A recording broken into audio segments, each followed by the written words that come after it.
So I started thinking recently, you know, all these guys on YouTube have their, you know, 800 horsepower Cummins and stuff, and all they have is a, you know, a Cummins with a big single, right? And she's got a big single, so I just realized I have an 800 horsepower truck on 49-inch tires, 24-inch lift.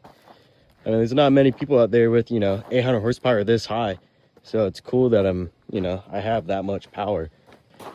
I mean, this has to be one of the biggest trucks with 800 horsepower. I mean, she's got a big single.